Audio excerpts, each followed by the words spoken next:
सलाम साहब जी। वासलाम। और ये बताओ कि मेरी गैर मौजूदगी में घर में कौन आता जाता है? कोई नहीं साहब जी। अच्छी तरह सोच लो। साहब जी वो सिमी मैडम आती है और कोई भी नहीं आता। साहब जी आपके लिए खाना लगाऊं? नहीं मुझे नहीं चाहिए, ठीक है तुम जाओ। तो फिर ये दुबई कौन गया है?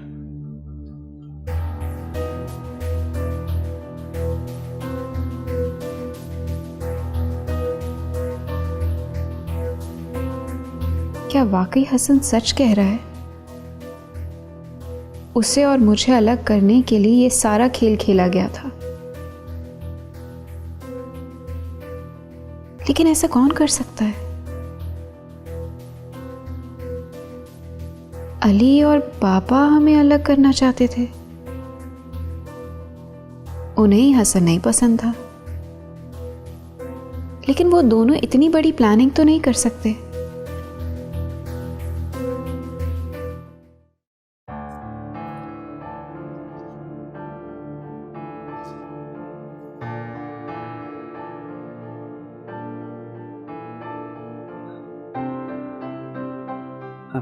अली। अरे नानू मैं आप ही के पास आ रहा था। कोई बात नहीं बेटा। अच्छा ऐसा है कि तुम ऑफिस से आती दफा ना सारा को लेते आना। वो आ जाएगी? अमीना खुद कह कर गई है कि अली से कहना कि ऑफिस से वापसी पे ज़ारा को लेता जाए। देख लें नानू, उसने फिर कोई शर्त रखी होगी, वो हमेशा वहीं रहेगी। तुम क्यों परेशान होते हो, वो मैं देख लूंगी। आप उसे कह दें कि शाम 5 बजे तक तैयार हो जाए। मैं बाहर रहूंगा, गाड़ी का हॉर्न दूंगा, बस अंदर नहीं जाऊंगा। अच्छा बाबा, मैं फ़ोन करके कह दूंगी। ठीक है नानू, मैं आपकी खुशी के लिए कुछ भी कर सकता हूँ। जीते रहो। अल्लाह हाफिज। अल्लाह हाफिज।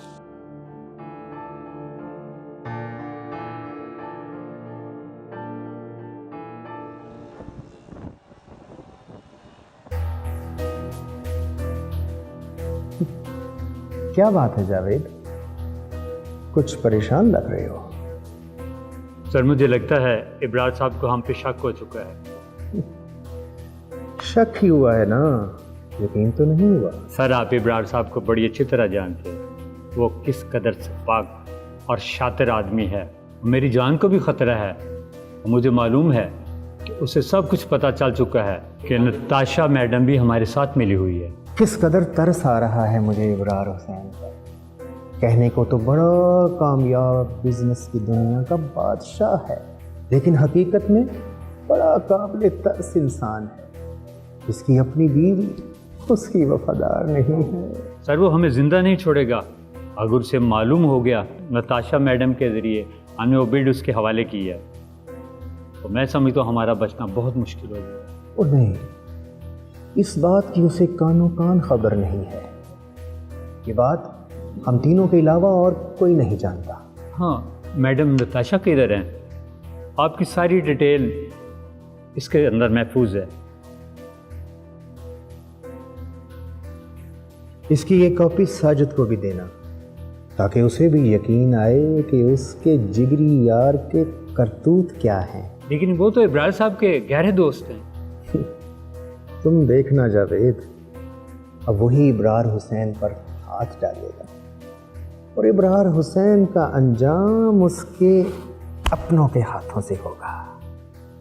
इब्रार, मैंने तुमसे कहा था ना कि ये बिड नहीं भरनी, लेकिन तुमने फिर भी। यार ये बिड मैंने नहीं, अली ने भरी है। अली कैसे तुम्हारे मशवरे के बगैर इतने बड़े प्रोजेक्ट का सोच सकता है? यार तुमने तो उसे मोटिवेट किया था कि वो बड़े प्रोजेक्ट की तरफ जाए। लेकिन इब्रार, इस बिड पे सारी कैलकुलेशन तो मेरी है और यहीं से उसको सारी डिटेल्स मिली। साजिद काम डाउन, इसमें इतनी जज्बाती होने की क्या जरूरत है? इब्रार, तुम में और मुझ में यही फर्क है कि तुम्हें सिर्फ कामयाबी चाहिए किसी भी रास्ते पे चल के, लेकिन मुझे अपने उसूल पसंद हैं जिन पर मैं कभी समझौता नहीं करूंगा। अच्छा गुस्सा थूक दो, सोचते हैं। ठीक है इब्रार, आज से तुम्हारी और मेरे रास्ते जुदा। जल्द ही तुम्हें मेरा रेजिग्नेशन लेटर मिल जाएगा। साजिद तुम ऐसे नहीं जा सकते। सिर्फ एक प्रोजेक्ट के लिए तुम मुझे छोड़ के नहीं जा सकते। नहीं इब्रार, बात प्रोजेक्ट की नहीं है, बात सोच की है जो तुम्हारी मेरी बिल्कुल नहीं मिल सकती। मुझे लगता है हमारा साथ यहीं तक था। साजिद तुम ये नौकरी नहीं बल्कि हमारा इतना पुराना ताल्लुक तोड़ के जा रहे हो। इब्रार, दोस्ती में मैं अपनी जान भी दे सकता हूँ, लेकिन अपने असूलों पर मैं कंप्रोमाइज़ नहीं कर सकता।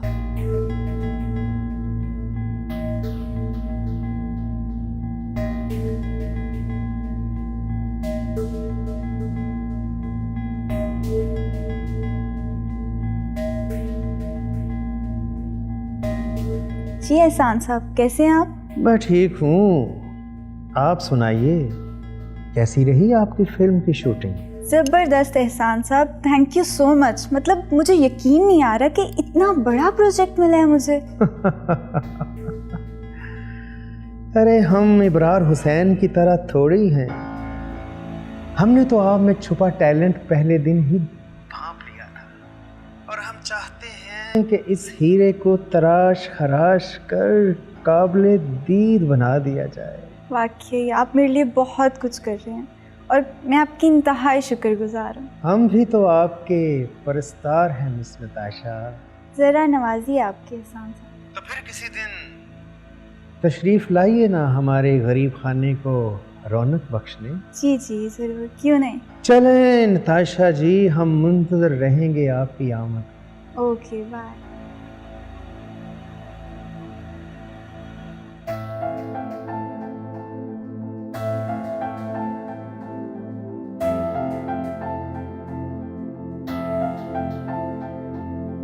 अस्सलाम वालेकुम। वालेकुम अस्सलाम। Welcome back to your home. बहुत बहुत मुबारक हो तुम्हें हसन की नई ज़िंदगी अमल। Thank you. और आप कैसे हैं हसन? बिल्कुल ठीक। मैं फ्रेश हो गया था। वैसे आप तो कंपनी देंगी ना? जी बिल्कुल, क्यों नहीं। मैं तुम्हारे लिए चाय बनाती हूँ। वैसे ये सब क्या हुआ है? क्या बताऊँ अब आपको, जैसे उनकी कहानी है। ज़्यादा कुछ नहीं है, रास्ते में सब कुछ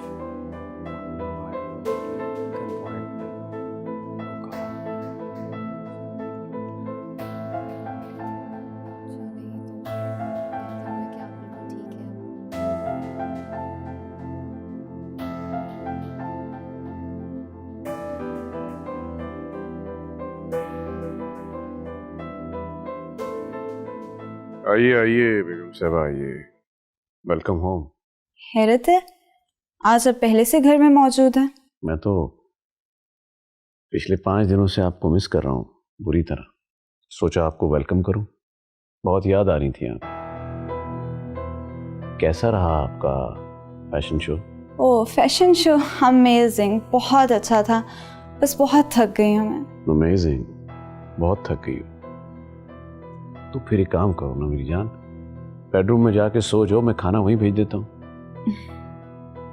क्या बात है इब्रार, आप बहुत अजीब बिहेव नहीं कर रहे। अरे नहीं, क्या हो गया, मिस कर रहा हूँ तुम्हें पिछले 5 दिनों से।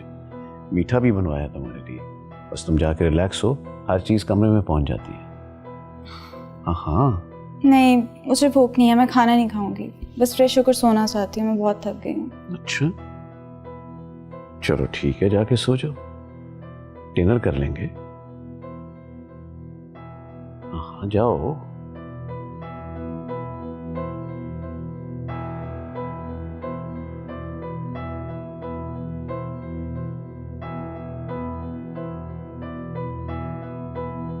ये सब कैसे हो गया यार?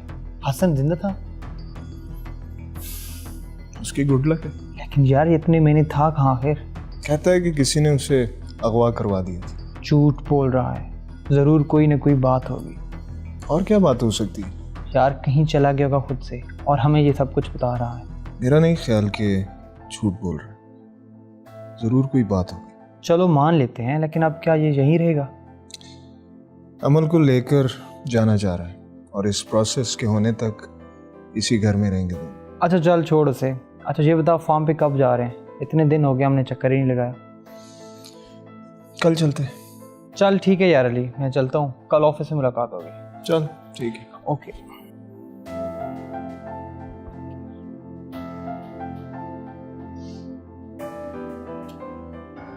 मॉम, मेरा भी दिल चाह रहा है आपसे मिलने के लिए, लेकिन आप थोड़ा सा सब्र करें।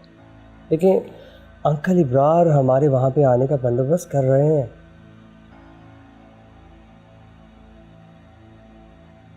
मैंने कहा ना माँ, आप फिक्र न करें, मैं ऐसा पीछे पड़ूंगा कि बस याद करेंगे। Okay bye, take care.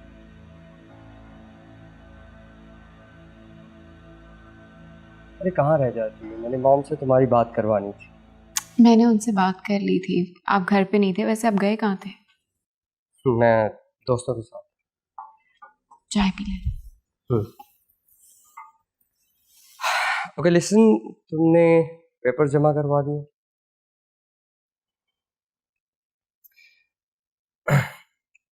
वैसे अमल, मुझे एक बात समझ में नहीं आ रही, आखिर तुम्हारे बाबा का मसला क्या है? क्यों, क्या किया है उन्होंने? ही डिसलाइक और मैं ये अच्छे से जानता, लेकिन हम दोनों को अलग करने के लिए वो इतनी घिनौनी साजिश कर सकते हैं। अजीब है। आप खामखा बदगुमान हो रहे हैं। बदगुमान? अमल देखो, अली और तुम्हारे बाबा की साजिशें मुझ पर पूरी तरह से खुल चुकी हैं। आइडिया तुम भी मान लो। देखो जो कुछ भी मेरे साथ हुआ है ये तुम्हारे डियर कजन तुम्हारे बाबा ने करवाया। मैं नहीं मानती, और आप भी अपने दिल से बदगुमानी निकाल दें।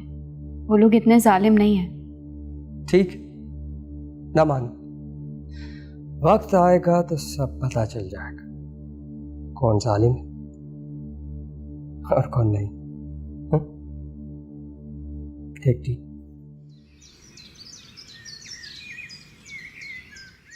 और मेरी बात गौर से सुना है अहमद अली, भाई अपना ये कंट्रोल शेड जो है ना, इसमें बड़ा फायदा है, बड़ी कमाई है। वो 40 दिन के अंदर फ्लॉक तैयार हो जाता है और फसल महीनों लग जाते हैं उसका इंतजार करते हुए। तो क्या हुआ, तेरे एक शेड में नुकसान हो गया तो वो अगले में कमाई कमाई हो जाएगी। एक बात बताऊं पाजी, सच कहा है सियाना कि जिसका काम उसी को साजे, दूजा करे तो ढोल बाजे। चंगा भला मैं अपनी प्रॉपर्टी का काम कर रहा था पाजी, मेरी बात ये नहीं समझ आ रही कि आपको तो फ्लाक में चंगा भला फायदा हो गया, ढेर सारा नफा कमाया आप, और मुझे इतना नुकसान हुआ कि मैं आपको बता नहीं सकता। तो तुम्हें क्या जरूरत है मालूम करने की? वो मैंने पता लगा लिया है, चूजे की कीमत इस बार बहुत कम आ रही है, वो फायदा ही फायदा होना है। वो अपना अली की जमीनों का क्या हालचाल है? पाजी ये वही जमीन है जिससे ठेका भी पूरे टाइम पे आता था और गंदम, फसल, टमाटर, चना सारा कुछ घर वैसे पहुंचता था। तो क्या मतलब है तुम्हारा? वो मैं झूठ बोल रहा हूँ? मैंने सारी फसल छुपा ली है, मैं ड्रामा कर रहा हूँ? नहीं नहीं पाजी, मेरा मतलब ये नहीं था। और सारे मतलब आते हैं मेरी समझ में। देखिए पाजी, आप थोड़ा सा तो मेरी बात को समझने की कोशिश करें ना। अगर वो लोग तकाजा नहीं कर रहे तो उसका ये मतलब तो नहीं कि वो बिल्कुल ही चुप रहेंगे। आखिर कब तक पाजी? हाँ, अपने भाई का जरा एहसास नहीं है, ससुराल वालों के दुख में कुला जा रहा है। ये बात नहीं है पाजी। कभी आपने सोचा कि हमने कितने दावों के साथ ये जमीन ली थी कि हम ये कर देंगे, हम वो कर देंगे, और अब अगर हम ठेका भी टाइम पे ना दे सकें तो फिर बात शर्मिंदगी वाली है कि नहीं है? ओए, फसल का होना या ना होना ये तो कुदरत का खेल है। मैंने जानबूझ के फसल खराब की है। पाजी फिर अब क्या करना है, कुछ तो मुझे आगे बताएं ना। बस नसीब में फायदा नहीं था। कैसी बातें कर रहे हैं पाजी? देखिए मैं आपको पहले भी कई बार बता चुका हूं कि ऐसा नहीं हो सकता। पाजी आखिर वो मेरा दामाद है, कोई मेरा पुत्र नहीं है जिससे मैं हर बात मनवा लूं। और ये जमीन हम जफर अली को वापस कर देते हैं, वो अपना वो आ जाए ना, उसको आजकल मुर्गी खाने का बड़ा शौक हुआ हुआ है, तो जफर अली की जगह ना वाज को वहां पर रखवा देते हैं। वो इतनी बातों तो अपने दामाद से कर सकता है ना। अरे छोड़े पाजी इन बातों को, मेरा ख्याल है आप चल के अब जरा आराम कर लें।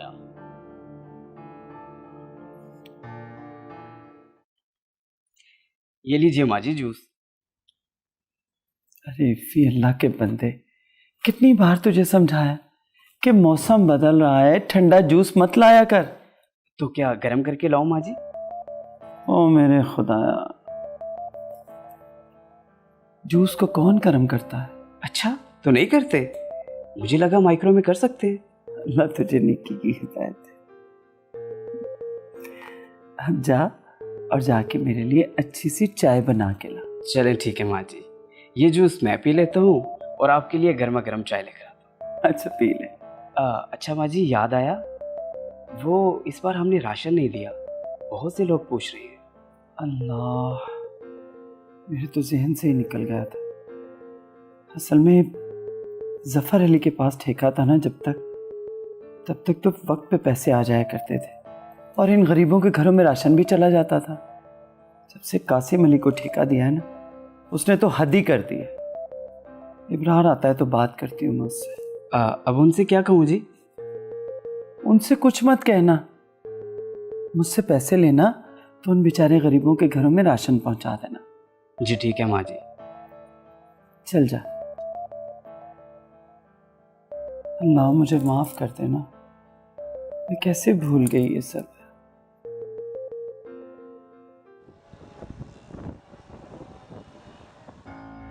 शफाकत, शफाकत, मेरा मोबाइल फोन कहाँ है? आखिर इस घर में चल क्या रहा है? कल से हर तरफ कैमरास लगे हैं, मेरा मोबाइल फोन नहीं मिल रहा। घर है या कोई कैद खाना? जी आपके लिए नाश्ता नहीं, जाओ बस कॉफी बनाओ।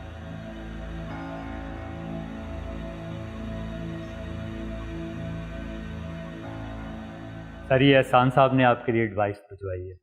ये क्या है जावेद? उनका सेक्रेटरी दे गया था कि ये आप तक पहुंचा दो। मेरी बात सुनो जावेद, तुम इब्रार के खिलाफ उस ऑफिस में एहसान के लिए काम कर रहे हो ना? जी सर। शर्म आनी चाहिए तुम्हें। जिसका नमक खाते हो उसी से गद्दारी करते हो। उनका नमक तो खाते हैं और वो हमारे साथ जो मर्जी सलूक कर लें, लेकिन जो वो नमक खिलाकर हमारे साथ ज्यादती करते हैं उसका अजाला कौन दे सकता है? क्या मतलब है तुम्हारा? सर मुझे पैसों की सख्त ज़रूरत है और इब्रार हुसैन ने सिर्फ 3 लाख रुपए नहीं दिए थे। उस वक्त तो एहसान फारूक ही मेरे काम आया ना। अब आप खुद ही बताएं, मैं तो इब्रार साहब का मुलाजिम था, ये तो उनका काम था मेरी मदद करना, मगर वो फिर भी मेरे काम ना आए, बल्कि एहसान फारूक साहब ने ही मुझ पर एहसान किया और मैं तो वफादारी उसके साथ ही निभाऊंगा ना, जो मुश्किल वक्त में मेरे काम आया। देखो जावेद, एहसान फारूकी कोई इतना तुम्हारा खैर खा नहीं है, वो सिर्फ अपने मकसद के लिए तुम्हारा इस्तेमाल कर रहा है। और अगर ये बात इब्रार को पता चल गई तो मुझे मरवा देंगे सर। मेरी बूढ़ी माँ है, मेरे बच्चे हैं, मैं क्या करूँ? अब घर के अखराजात भी तो पूरे करने के लिए सब कुछ करना पड़ता है। फिर भी जावेद, मैं तुम्हें इस गद्दारी की बिल्कुल इजाज़त नहीं दूंगा। ये जो सबूत है ना सर, ज़रा एक नज़र देख लें, सब कुछ आपको पता चल जाएगा कि गद्दारी जायज़ है या नाजायज़। अभी तक आपको इब्रार साहब की असलियत का पता नहीं चला। ऐसा क्या है इसमें? ये तो आपको देखकर सब कुछ मालूम हो जाएगा। ओके, मैं देखकर आपको बताऊंगा। Good bye. Best of luck.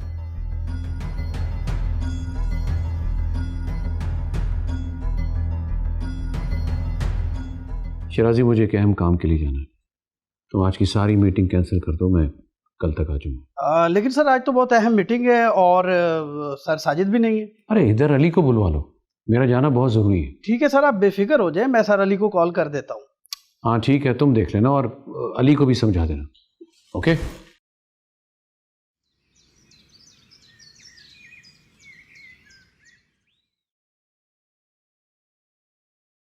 मुझे तुमसे ज़रूरी बात करनी है। हाँ बोलो, लेकिन ज़रा जल्दी, मुझे मामू जान के ऑफिस के लिए निकलना। हसन पे कातिलाना हमला किसने करवाया था? मुझे क्या मालूम, उसी से पूछो। वो कहता है तुमने और बाबा ने करवाया था। क्या? उसका दिमाग तो खराब नहीं हो गया? हम भला कैसे, हम ऐसे कैसे कर सकते हैं? तुम खुद सोचो। वो इतना बड़ा इल्जाम क्यों लगाएगा? कोई तो बात होगी ना। हद हो गई। यानी कि वो कुछ भी कहेगा और तुम उसका यकीन कर लोगे, और हमारा नहीं मालूम कि हम उसके साथ ऐसा कर सकते हैं या नहीं। लेकिन उसके साथ ऐसा किसने किया और कौन कर सकता है? इतना अरसा उसे अगवा किया और फिर एकदम से छोड़ दिया। ये सब उसका रचा हुआ ड्रामा था। तुम्हें उसके चेहरे पे जरा सा भी डर या खौफ नजर आया? जो हालात उसने बताए उसके मुताबिक तो नॉर्मल होने में इंसान को इतना टाइम लग जाता है, लेकिन वो तो मजे से इल्जाम तराशियां कर रहे हैं। वो ये सब क्यों करेगा? हम ऐसा क्यों करेंगे? तुम और बाबा उसे पसंद नहीं करते थे। और क्या? और कुछ नहीं। अमल, वो तुमसे जो पैसे और जेवर लेकर गया था उसे उड़ाकर वापस हाथ टपका है, और अब वो तुम्हें नए सिरे से बेवकूफ बना रहा है। ऐसा कैसे हो सकता है? तुम मानो या ना मानो, वो तुम्हें बेवकूफ बना रहा है और तुम बनती जा रही हो।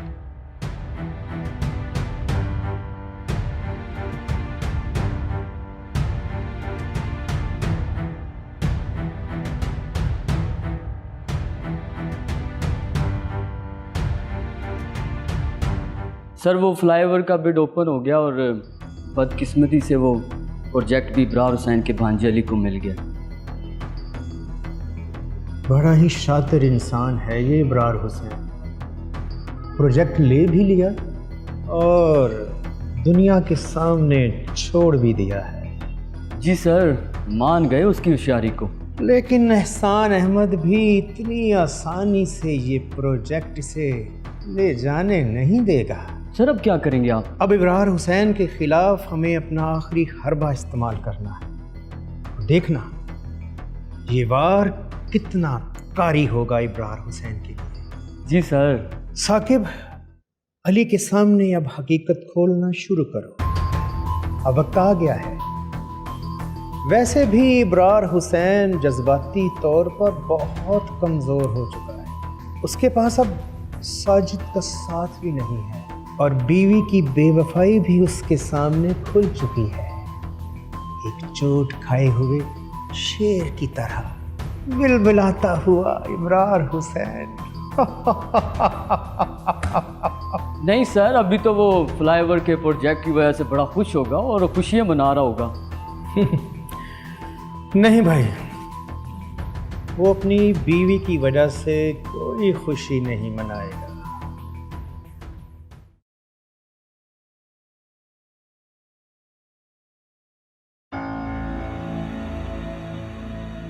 ज़ारा जी, आप यहाँ पर अकेली बैठी क्या सोच रही हैं?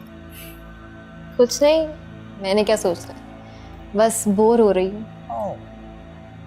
आप जैसी हसीन और इंटेलिजेंट लड़की का बोर होना अच्छी बात नहीं है। बाय द वे, आपके शोहर नामुराद, आई मीन नामदार कहाँ पे है? वो इब्रार मामू के ऑफिस लाहौर गए हुए हैं। ओह, तभी तो आप यहाँ पर उदास बैठी। बाय द वे, आप उनके साथ क्यों नहीं चली? वो साथ ले ही ना जाए मुझे। अरे ये कैसी बातें कर रही है? मतलब आपकी नई नई शादी हुई है, you must enjoy your life. मगर आप तो बहुत ही बोरिंग सी लाइफ। सच बताऊं हसन, तो मेरा भी बहुत दिल चाहता है कि लाइफ एंजॉय करूं, लेकिन ये अली है ना, बहुत ही बोर इंसान है। In fact this is all about luck. वैसे आप लोगों की भी तो नई नई शादी हुई है, आप लोगों को तो लाइफ एंजॉय करनी चाहिए। सेम हियर ज़ारा जी, हमारी लाइफ एक बोरिंग वाइफ के हाथ में है। साइमा मामी के जेरे साए रहकर दोनों बहुत अजीब और सड़ियल बन चुके हैं। Genius, that is the point. जी चलिए ठीक है, आप यहाँ पर बैठ के अपनी बोरिंग लाइफ को और मजीद बोर बनाइए और हम खूबसूरत लम्हात को अपनी बोरिंग वाइफ के साथ गुजारते हैं। जी बिल्कुल, जाइए। All the best. All the best.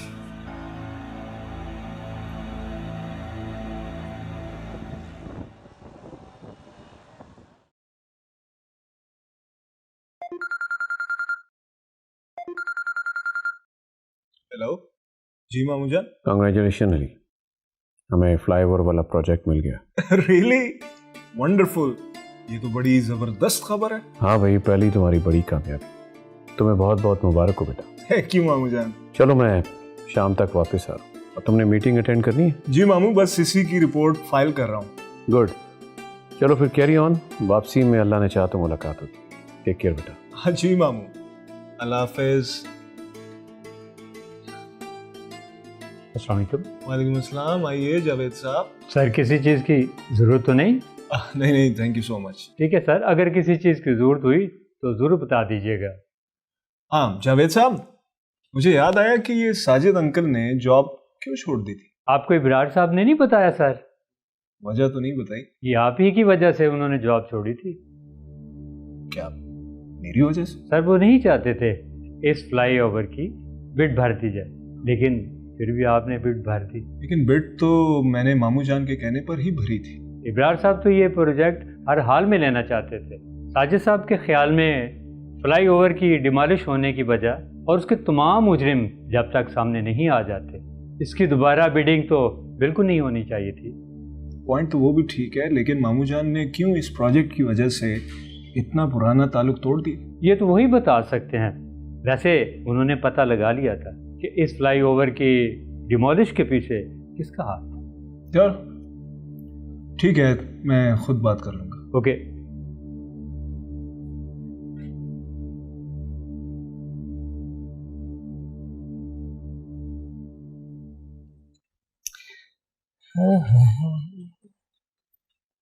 Oh my dear sweet wife, कहाँ है?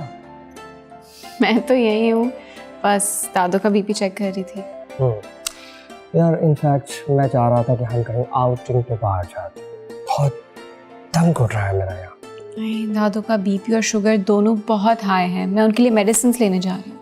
हाँ तो ठीक है, मेडिसिन दे के चले जाते हैं। मैं उन्हें अकेला नहीं छोड़ सकती, हम फिर कभी चलेंगे ना। ओके।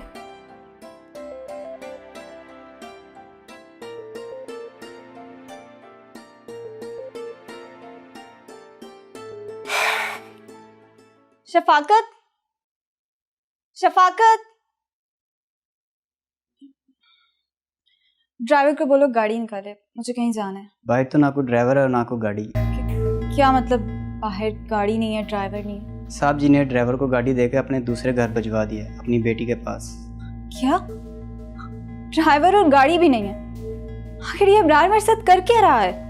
अच्छा जाओ, मुझे अपना मोबाइल ला के दो, मुझे एक ज़रूरी कॉल करनी है। जी मेरे पास भी मोबाइल नहीं है। साहब जी का ऑर्डर है, कोई भी अपने पास मोबाइल नहीं रखेगा। ये क्या बदतमीजी है? साहब जी का ऑर्डर है, ना आप और ना मैं, कोई भी घर से बाहर नहीं निकलेगा। जाओ, मुझे बाहर से टैक्सी बुला दो, मुझे जाना है। नया चौकीदार आया है, उसके पास इतनी बड़ी गन है। दफा हो जाओ यहाँ से, दफा हो जाओ यहाँ से।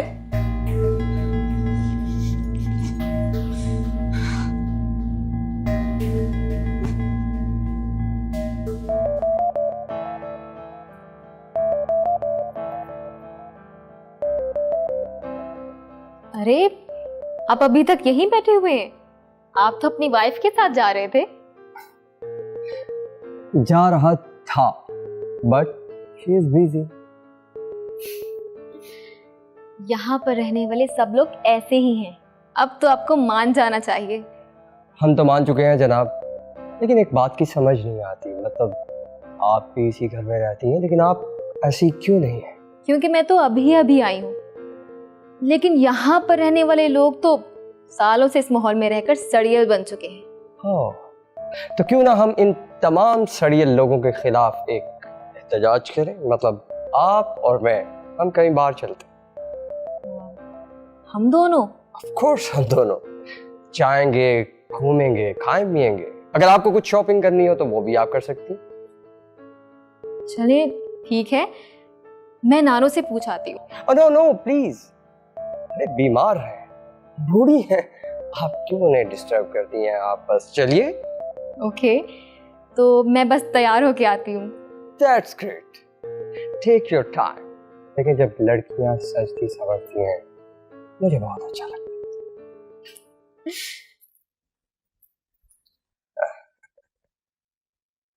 Take your time and be ready for me. देखो अली, मेरा पहले दिन से ही मौक़िफ़ बहुत क्लियर था। एहसान फारूकी ने हमें इस प्रोजेक्ट में नॉमिनेट किया और फिर इस प्रोजेक्ट पे अप्लाई ना करने से हम कम से कम इतना तो कह सकते हैं कि हमारे लिए प्रोजेक्ट इतना अहमियत का हामिल नहीं। और फिर क्यों हम इतनी जानों का नुकसान अपने सर पे लें? कह तो आप ठीक रहे हैं अंकल, लेकिन फिर भी देखो अली बेटा, इब्रार के लिए कामयाबी हासिल करना सबसे ज़्यादा अहम है और मेरे लिए कामयाबी हासिल करने का तरीका दुरुस्त होना बहुत ज़रूरी है। अंकल मैं ये प्रोजेक्ट नहीं ले रहा, आप प्लीज दोबारा ज्वाइन करें, अपनी सीट पर आए। नहीं अली, अभी मैं कुछ और कर रहा हूँ और बहुत जल्द इस केस को हल करने के करीब पहुंच जाऊंगा। कौन कौन लोग हैं जिन्होंने ये सब कुछ करवाया? अपने ही लोग हैं, लेकिन दुआ करना वैसा ना हो जैसे साबित होने जा रहा है। लेकिन क्यों? कौन लोग हैं ये? बहुत जल्द पता चल जाएगा अली, बहुत जल्द। ठीक है, मैं आज मामू जान से बात करता हूँ, हमें ये प्रोजेक्ट नहीं करना। नहीं अली, इब्रार ये प्रोजेक्ट हर कीमत पर लेगा क्योंकि ये प्रोजेक्ट उसकी जिद बन चुका है। अरे नहीं नहीं, मामू इस प्रोजेक्ट के लिए अपनी इतनी पुरानी दोस्ती कुर्बान नहीं कर सकते। पहले मैं भी ऐसे ही समझता था, लेकिन हकीकत कुछ और है। क्या है हकीकत? कुछ मालूम तो हो। मालूम पड़ जाएगा अली, हमें इतने साल हो गए हैं इसमें, तुम तो अभी बहुत नए हो। अंकल आपसे मिलकर मेरी टेंशन तो ज्यादा हो गई। अली बेटा, अगर अभी से उलझ जाओगे फिर आगे कैसे बढ़ोगे? आहिस्ता आहिस्ता सब समझ जाओगे। बस अपने इरादों को पुख्ता रखना और अपने असूलों की पाबंदी करना, इंशाअल्लाह कामयाबी तुम्हारे कदम चूमेगी।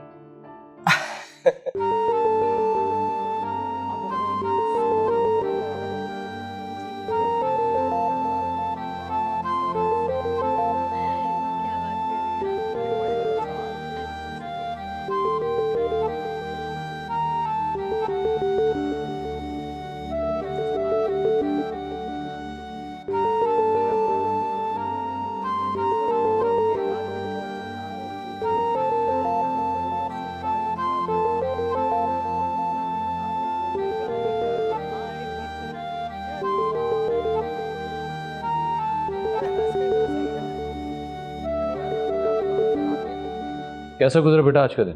It was good. How about you? Perfect. चलो बाहर चल के डिस्कस करते हैं। मामू जान, मैंने आपको सारी डिटेल्स मेल कर दी हैं, आप चेक कर लें। मुझे इजाज़त दें, मैं घर जा रहा हूँ, नानू की तबीयत खराब है। क्यों? क्या हुआ माँ जी? उनका बीपी और शुगर दोनों आए। मुझे तो बताना चाहिए था यार। तो किसी डॉक्टर पर चलो, बल्कि चल के देखते हैं। मामू जान, आपकी ज़रूरत है अभी ऑफिस में, आप ठहरे हैं। क्या हो गया? काम तो होते रहेंगे, लेकिन माँ जी सबसे इम्पोर्टेंट है। चलो तुम मेरे साथ चलो। चलिए, मैं गाड़ी। अरे मेरे साथ चलो, ड्राइवर लेगा। चलो चले। अमर, मुझसे क्यों चिपकी बैठी है? आपने अपनी तबीयत इस कदर ख़राब कर ली है, और कहाँ जाऊंगी? कुछ नहीं हुआ मुझे, अच्छी भली तो हूँ। जाओ अपने मियाँ के पास जाओ। वो तो बाहर गए। बाहर? तुम क्यों नहीं गई? वो सारा और हसन बाहर गए, वो काफ़ी बोर हो रहे थे इधर। सारा और हसन बाहर गए और तुमने उन्हें जाने दिया? तुम साथ क्यों नहीं गई? आपकी तबीयत इतनी ख़राब थी, आपको छोड़ के कैसे जा सकती थी? अमर बेटा, हद हो गई। मैं कौन सा मरने वाली थी कि तुमने अपने मियाँ को ज़ारा के साथ भेज दिया? एक तो आप कैसी बातें करती हैं। आप परेशान मत हो, आ जाएंगे बोलो। अली को बता कर गई है वो? अली तो बाबा के काम से बाहर गए हुए हैं, लेट ही आएंगे। हद हो गई इस लड़की वाली। शौहर घर पे नहीं है, शहर से बाहर है, और वो किसी गैर बंदे के साथ घूमने फिरने चली गई।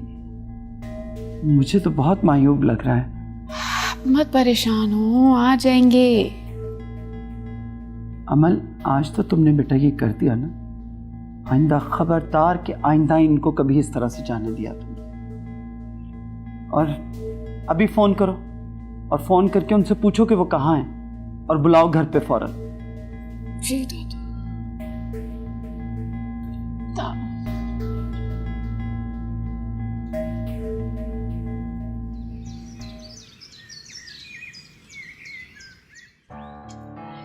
भाई साहब ये लें गर्मा गर्म चाय। ऊपर जाए, इतनी जल्दी चाय ले आई हो? अभी हमने वो आपकी अम्मी की तरफ जाना था, उनको इतनी बड़ी खुशखबरी मिली है तो मुबारकबाद देना तो बनता है ना। हाँ जी जी भाई साहब चले जाएंगे, आपने गालिबन ठेका भी तो देना है ना। और मीना भाभी मेरे जख्म मत खोलो, अब तो ये बात करने का हौसला भी नहीं रहा मुझे। क्यों भाई साहब, कोई परेशानी है क्या? कोई ऐसी वैसी परेशानी भाभी? मैं तो आपको अपने दुख सुनाने आ जाता हूँ। अब तो मुझे लगता है कि मेरा भाई भी मुझसे चिढ़ने लगा। नहीं भाई साहब ऐसी कोई बात नहीं है, आपको ना कोई गलत फहमी हुई है। और नहीं भाभी, गलत फहमी नहीं हुई, मैं अपने भाई के बदलते रंगों को देख रहा हूँ। ना वो पहले जैसी गर्मजोशी, ना वो इज्जत। अब तो सलाम दुआ और हाल हवाल पर टरका रहा है मुझे आजकल। नहीं नहीं भाई साहब ऐसा कुछ भी नहीं है। और चलो तुम्हारे कहने पर एतबार कर लेता हूँ। वैसे अपनी इज्जत अपने हाथ होती है। आप अम्मी की तरफ जाना चाह रहे हैं ना? हाँ भाभी, वो जनाब ठेके की वजह से ना मेरी तरफ से माजरत कर लेना। जैसे मुझे पैसे मिलते हैं ना तो मैं अदा कर दूंगा इंशाल्लाह। ठीक है भाई साहब, मैं कर लूंगी बात। आप चाय पिए, मैं आती हूँ। माँ जी की अब तबीयत कैसी है? बहुत बेहतर है, मैंने मेडिसिन दे दी, अब वो सो रही हैं। तो बेटा किसी डॉक्टर को बुलवा लेना था, ये मुझे कॉल कर देना था। अगर ऐसा कभी कोई मसला हो तो कॉल कर दिया। मैंने अली को बताया था। मामूजान मैंने डॉक्टर को कॉल की थी लेकिन वो अवेलेबल नहीं था। तो बेटा किसी और डॉक्टर को कॉल कर देते। पापा इतनी परेशानी की बात नहीं है, दादू ने अपनी दवाई स्किप कर दी थी जिसकी वजह से उनकी तबीयत खराब हो गई। मामू जान अस्सलाम वालेकुम। वालेकुम। तुम लोग कहाँ से आ रहे हो? वो हसन ने ट्रीट दी थी अपनी नई जिंदगी मिलने पर। अमन ने तो मना कर दिया था लेकिन मुझे मना करना अच्छा नहीं लगा। ज़रा माँ जी की तबीयत खराब थी, तुम्हें माँ जी के पास होना चाहिए था। लेकिन मुझे किसी ने बताया ही नहीं कि उनकी तबीयत खराब थी। ओह कम ऑन अंकल, वो ठीक है। इस उम्र में बीपी थोड़ा बहुत ऊपर नीचे हो जाता है। अमल तो खाम खाम में परेशान हो जाती है। इट्स ओके ज़ारा, मैंने मैनेज कर लिया था।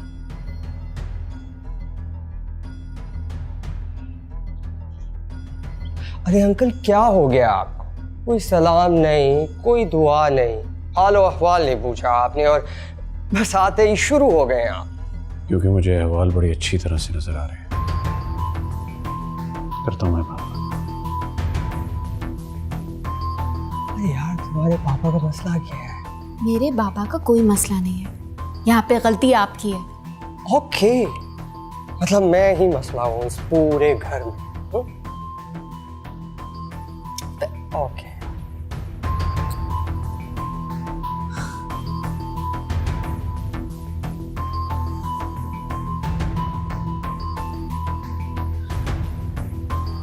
ये सब क्या है ज़ारा?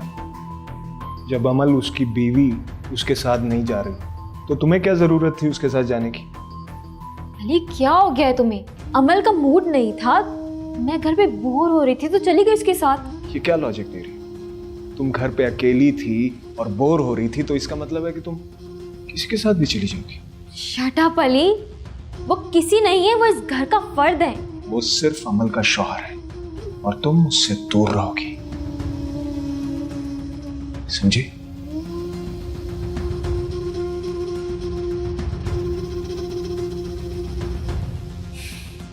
इसी बात का इतना बड़ा तमाशा बना दिया। ये सारी आग अमल की लगाई हुई है।